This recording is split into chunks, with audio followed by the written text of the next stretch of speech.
to make the breakfast. Man, it's such a great movie. Every part of it, it's like awesome. I wish they would have ended it with that and not did. The second one's not so bad. Yeah, it's not good. Then they're in a cold day in hell and shit like that. Oh yeah, then they did like a prequel one.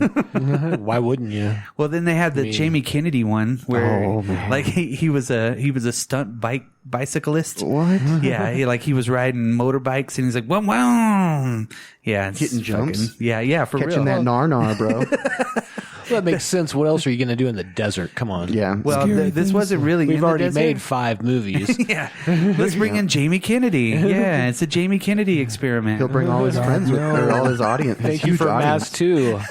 Oh my god! Oh, it was pretty bad. Son of Mass. What was that? Malibu's Most Wanted? Yeah. I never did watch that. Jamie Kennedy, not so much a friend of the show. Yeah, he still is. So he likes to hear. He got banned last time. For, wasn't he? He was in Scream. Yeah, he knows what he did. Which Scream was. I remember when Scream came out too. Scream was one of those movies that we had grown up in the slasher era, and then it kind of died off. And Scream came back, and it was a great tie back to all of that stuff. Yeah, and really kind of meta, you know what I mean, in a way. Yeah, before meta was a meta. And it really launched some other titles around that time too, like I Know What You Did Last Week or whatever. I Know What You Did. I saw your report from last week and you got an F. Urban Legend. Yeah, Urban Legend, yeah. There was a lot that came out, but I think Scream stood out above all of those. Yeah, the first one. Yeah. And the second one is all right. Yeah, they're all not bad, but the third one is freaking a trip, dude. Watch that movie again. Scream 3? Yeah, there's some crazy shit going on in that movie. I don't even remember which one that is. It's got Jay and Silent Bob in it. Oh, yeah. Okay. God. All right. Oh, that's right. Yeah. Jesus Christ. I've never known that. It's like a movie within a movie within a movie. It's really weird, dude. Yeah. That's some weird shit. Anything else movie-wise, guys? Television-wise, movie-wise. No, I did want to bring up that A Straight Story was released 20 years ago. The only G-rated David Lynch movie. Really? Yeah. Not familiar. It's a good one. It's about this guy. I think it's based on a true story too. I think so. Yeah, this guy drives a lawnmower across like a state or the country to find his brother or something like that, like a long lost brother. And he eats hot dogs like just straight out of the thing. Like I've heard of it. Want a hot dog?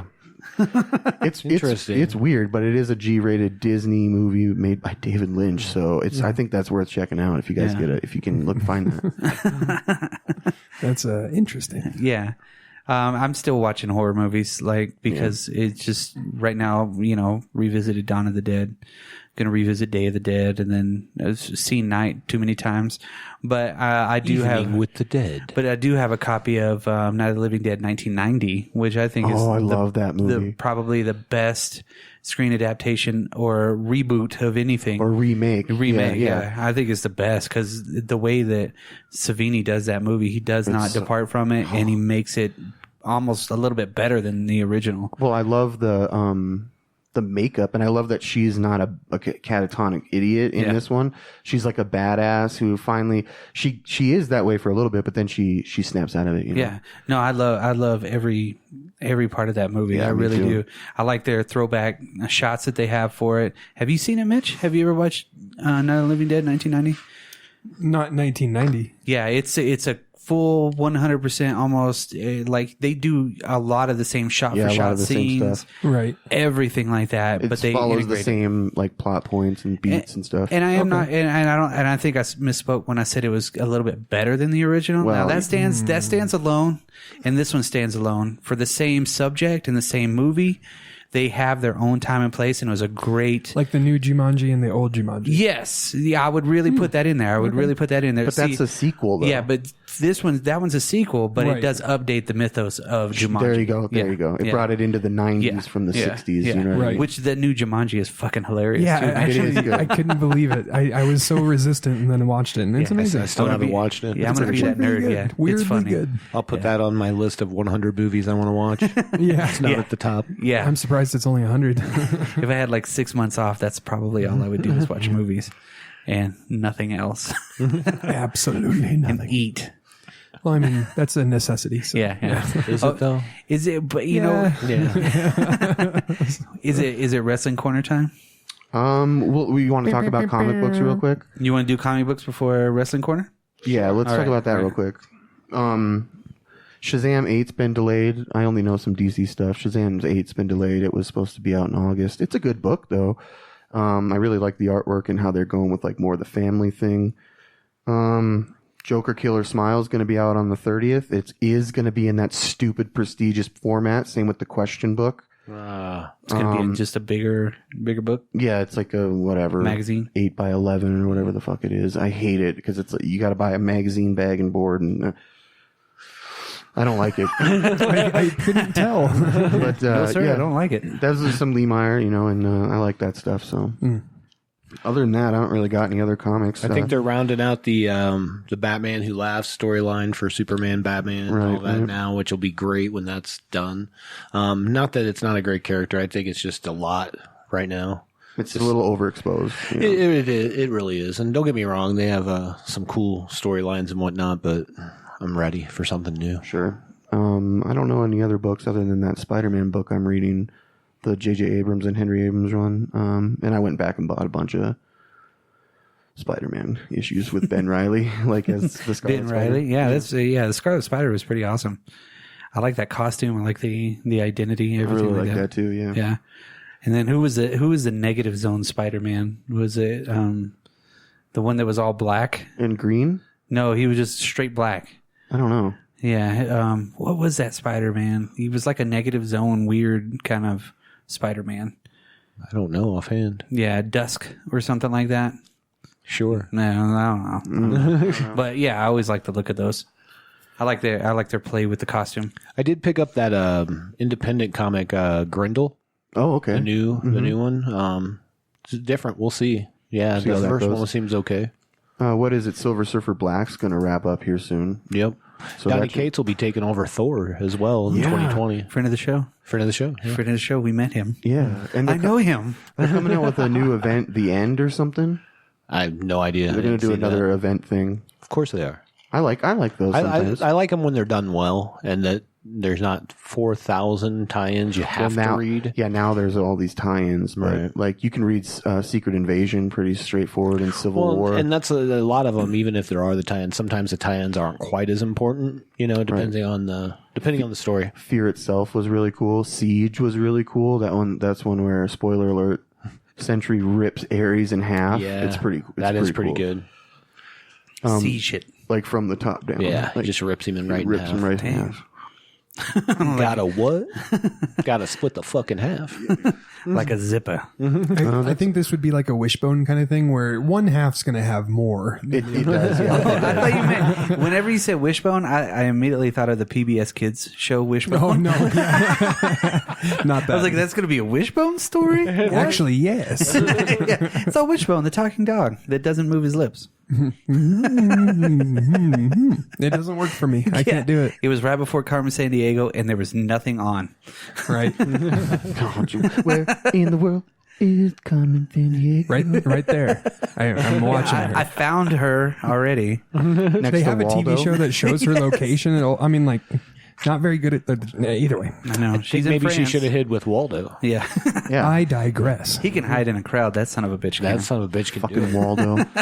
Fucking Waldorf. Waldo's always at the busiest places in the fucking entire world. He's never at a dead mall, right? And you're like, there he is by the fucking, the Jeep that the little kids ride on. He's by the GNC. What you don't realize is Waldo is the greatest hero ever. Yeah, he teleports. He's got he's all over the place. Dude. He's got all kinds of powers you don't know about. Yeah, he's always at magical some hat where they're doing weird shit. Like they're on the beach and there's like 5,000 people there. How many people go to the? That doesn't even make sense. And then some of them he'll be in like space and shit. Yeah, and everybody's in space. What the fuck is happening in this town? Is bringing this many people, and how can we get on board? Must be a lot of free hot dogs. I wonder what his voice sounds Must have like. been Manitou Springs this weekend. Oh, yeah. For the Emma Crawford coffin races. Yes. Not sponsored. I wonder what Waldo's voice sounds like, though. Like, oh, I'm Waldo. I think It's more like, I'm Waldo. Yeah, I'm Waldo. That'd be best. He's got the Teddy Ruxpin voice. Oh, no. Oh, that would be creepy. I'm Waldo. There you go. Oh, Jesus. Yes. I sorry. told you, Waldo. I just found Waldo. Waldo's pretty Anyways, back to hardcore. Jeepers. Okay. Who's got a mixtape on this mug? Oh, wait, we have Wrestling Corner. I'm going to do Wrestling Corner real quick. All right, give me 30 seconds. Got it.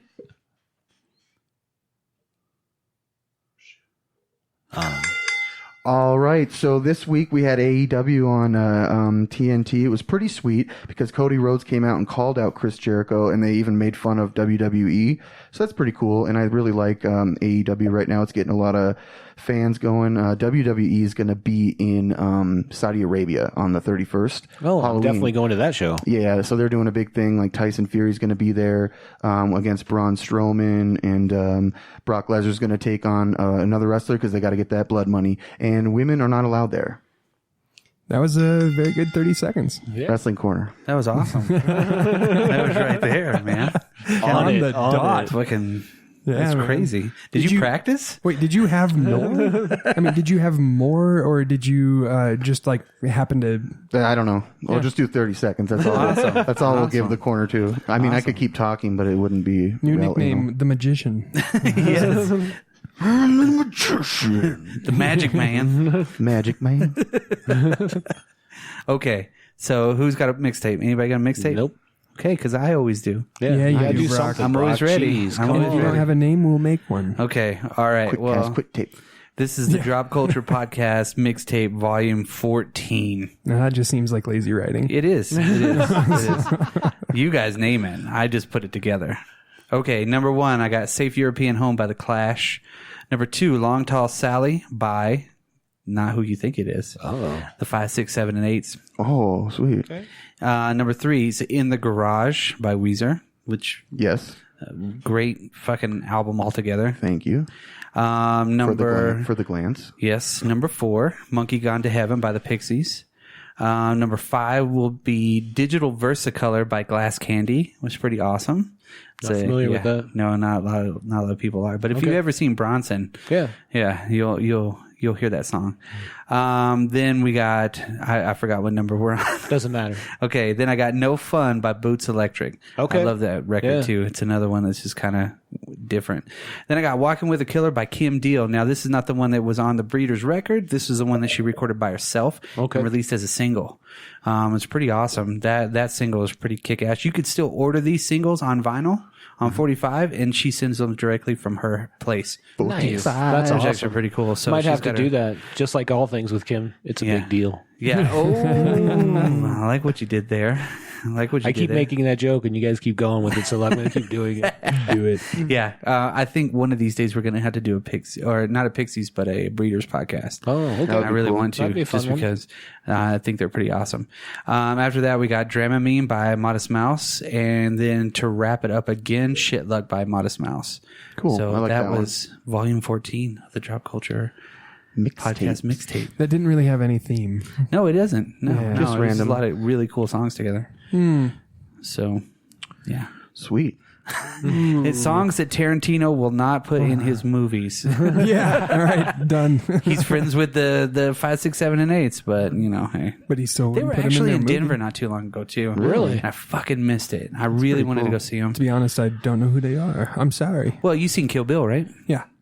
You know the band that's playing when they go into the club, They're playing like the surf rock. the House of Blue Leaves. Oh, that's them? That's them. Is that how they got their break? Or No, they were already pretty They big were there. big there. Yeah, I think he was like in a department store right before he was about to leave when he was writing, or before he made the movie, and he was like, "Who is this? This is who I want in my movie." And they grabbed the CD from the back, like, "Here you go, Mr. Tarantino." I'm like, "Holy shit!" here you go, Mr. Tarantino. You can have whatever you want. Yeah, come back next time, okay? Hey, I don't know what kind of store you walked into, but take it. Yeah, he's not in Italy. The next time, bring know. a pastrami sandwich. Where are we? Where are we? With the hot I'm walking peppers. here, Uncle I'm Nicky. walking here. I don't know how they got to Italy or the Bronx or wherever we were. But It's Uncle Nicky. yeah. All right, I guess that wraps it up because we are right at our time limit for this quick cast. We're actually doing it quick this time, so Quick, get it done. Quick. So, quick. As a wrap up, we are in our new Drop Culture podcast studio in beautiful Manitou Springs, even though it's fucking cold as shit. It is cold as shit. Oh my God. It's called winter in Colorado. First goddamn week of winter. Colder than a witch's